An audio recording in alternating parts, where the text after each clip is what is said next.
Vamos retomar o tema do pluralismo jurídico. Quando a gente falava que o professor Boaventura de Souza Santos desenvolveu uma pesquisa empírica do direito em Pasárgada, eu gostaria de retomar esse tema porque a abordagem que o professor Boaventura fez, ela foi muito profunda. E por quê? Porque justamente a marca antropológica daquela comunidade, a identidade daquelas pessoas que se descreviam como ilegais, ela era dada por uma profunda necessidade de se organizarem societalmente, como qualquer comunidade precisa, mas ao mesmo tempo uma profunda concepção de que naquele momento em que a comunidade estava se consolidando, qualquer contato com as forças estatais poderia ser desastroso, poderia ser uma verdadeira tragédia. E aí, efetivamente, aquelas pessoas perderiam a sua habitação, seriam desalojadas. E quando a gente fala da década de 70, a gente está falando de uma série de conflitos locais que desalojaram as pessoas muitas vezes de maneira violenta, né? Como, por exemplo, o caso da famosa favela do Esqueleto, onde as pessoas foram desalojadas com base em incêndios promovidos pelas forças do Estado. Então, efetivamente, quando a gente fala de situações de ilegalidade, essas pessoas não se viam como ilegais no sentido de nós estamos errados. Elas se viram na situação de legal no sentido de que nós somos inimigos do Estado. Né? Isso naquela abordagem feita lá na década de 70, em 1973, quando o professor Boaventura de Souza Santos propôs a sua tese de doutoramento na Universidade de Yale, nos Estados Unidos, e aí efetivamente desenvolveu essas teorias a partir do discurso jurídico que as pessoas nessa comunidade do Jacarezinho, que ele chamou de Pasárgada, vinha efetivamente a demonstrar. E essa concepção é muito interessante quando nós paramos para pensar que esse tipo de narrativa que o Boaventura de Souza Santos traz, ele é importante porque mostra uma situação na qual, muito embora a vigência da norma seja inquestionável, a sua legitimidade é completamente substituída por outro corpo de regras. Vou citar aqui o professor Boaventura de Souza Santos, quando ele vai efetivamente se referir ao seu trabalho, o seu trabalho que concluiu sobre as estruturas psicossociais, as estruturas sociológicas e jurídicas de Pasárgada, né? O trabalho dele, uma das citações que eu achei mais importantes é a seguinte: eu passei a prestar atenção tanto em prevenção de disputas quanto em solução de disputas, já que a maneira que as pessoas previnem disputas é relacionada à maneira nas quais as disputas são solucionadas quando elas ocorrem. Enquanto eu concentrava minha pesquisa nos mecanismos de prevenção de disputas e solução de disputas com a Associação de Moradores de Pasárgada, eu vinha perceber que esses mecanismos de seu ambiente institucional formam um sistema legal não oficial, o qual eu chamei de direito de Pasárgada. Eu então analisei esse direito em sua relação dialética com o sistema brasileiro oficial, como uma forma de pluralismo jurídico. Essa perspectiva me salvou da tentação de estudar Pasárgada como comunidade isolada, uma deficiência séria da maioria dos trabalhos de antropologia jurídica.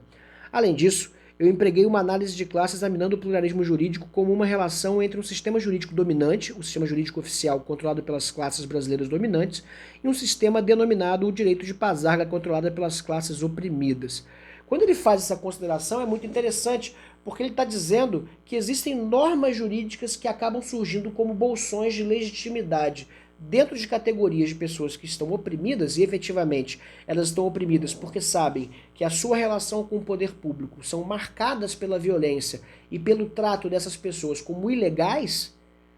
que elas acabam tendo que se submeter a esse novo tipo de ordenamento jurídico, e no caso do estudo do Boaventura de Souza Santos, um ordenamento jurídico que é efetivamente legítimo e que vai servir para prevenir e resolver conflitos no âmbito interno da sociedade ali de Pasárgada. É claro que ele escreveu esse estudo em 1973, ou seja, lá se vão quase 50 anos desde que esse estudo foi escrito, né? Já são quase 50 anos desde que essa pesquisa foi escrita, uma pesquisa brilhante, mas nem por isso deixa de ser um estudo datado, que nós podemos pensar na radicalização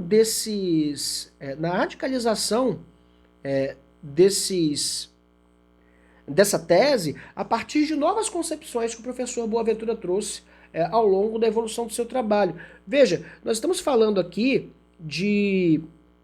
uma circunstância jurídica que foi discriminada lá em 1973, no momento que a ocupação daquele território estava se consolidando, mas, por outro lado, nós deixamos de fora uma série de outros fenômenos mais recentes e que também representam a organização de estruturas oficiosas dentro do âmbito jurídico de comunidades, né? Vamos retomar aqui alguns exemplos, né? Quando no início da pandemia do novo coronavírus, nesse ano de 2020, começou, havia ainda muita dúvida com relação às medidas sanitárias que seriam tomadas, né? E aí efetivamente nós tínhamos disputas jurídicas, tanto no âmbito do governo federal, quanto no âmbito do governo estadual, de como é que nós poderíamos proceder com os protocolos os protocolos sanitários. E aí efetivamente havia, no estado do Rio de Janeiro particularmente, uma ordem contraditória de fechamento do comércio e de restrição de movimentação. Mas essas ordens não eram muito bem cumpridas e não havia muita fiscalização. Houve uma fiscalização no início. Vocês acompanharam bem, esse é um evento da história recente, né? E aí não demanda que a gente se prolongue tanto nisso. Mas vocês já ouviram falar no carro da lapada? O carro da lapada foi um mecanismo que os traficantes de uma determinada zona na cidade do Rio de Janeiro implementaram para manter as pessoas dentro de casa, né? E o carro da lapada é o seguinte: foi imposto pelos traficantes uma ordem de restrição à circulação e havia um carro que ficava circulando. E as pessoas que eram vistas de bobeira na rua, que não tinham negócios a tratar ou na visão deles, de alguma forma, estavam legitimadas a estarem na rua, descumprindo o toque de recolher, descumprindo as medidas restritivas que eles próprios, traficantes do crime organizado local, haviam imposto à comunidade, recebiam a lapada e o corretivo para aprender a respeitar o próximo, nas palavras deles próprios da organização. E é interessante, porque nós estamos vendo aqui não só um grupo de criminosos organizados que está ali simplesmente exercendo seu domínio no território, como está exercendo seu domínio com ius imperii, ou seja, poder de império. Ali dentro daquela circunstância, aqueles traficantes de drogas estavam implementando medidas sanitárias próprias, extraídas da sua própria vontade e com o propósito ali de preservar a comunidade naquela circunstância. Percebam que eu não estou propondo aqui uma discussão sobre certo e errado, correto ou incorreto, mas eu estou dizendo que existe um grupo de criminosos organizados agindo como se estivessem legitimados a propor medidas sanitárias locais. Percebe que isso é muito mais avançado do ponto de vista da estruturação jurídica desse complexo de moradores do que meramente o clientelismo natural do Brasil, quando alguém está doente e pede ao patrão da boca da rua que ajude com um medicamento, que ajude com um mantimento, que consiga alguma coisa, né, para lhe favorecer,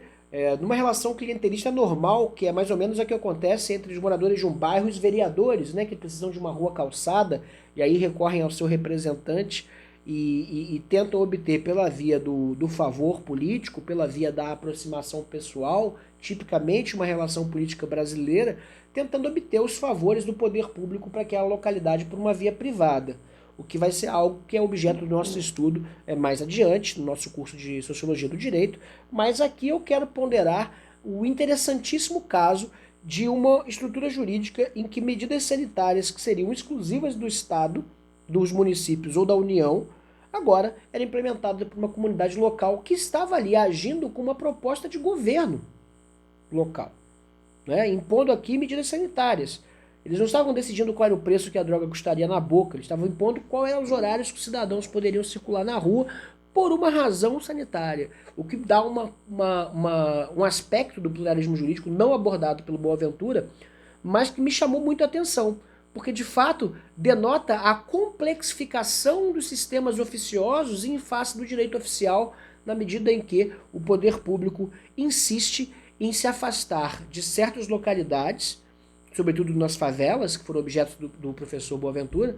né, objeto de estudo do professor Boaventura, mas continua a se relacionar com essas comunidades simplesmente no espectro da ilegalidade. Para todos os efeitos, eles continuam sendo ilegais, para todos os efeitos, eles continuam vivendo numa zona de guerra. Então, por que razão eles deveriam obedecer às medidas sanitárias que o Estado simplesmente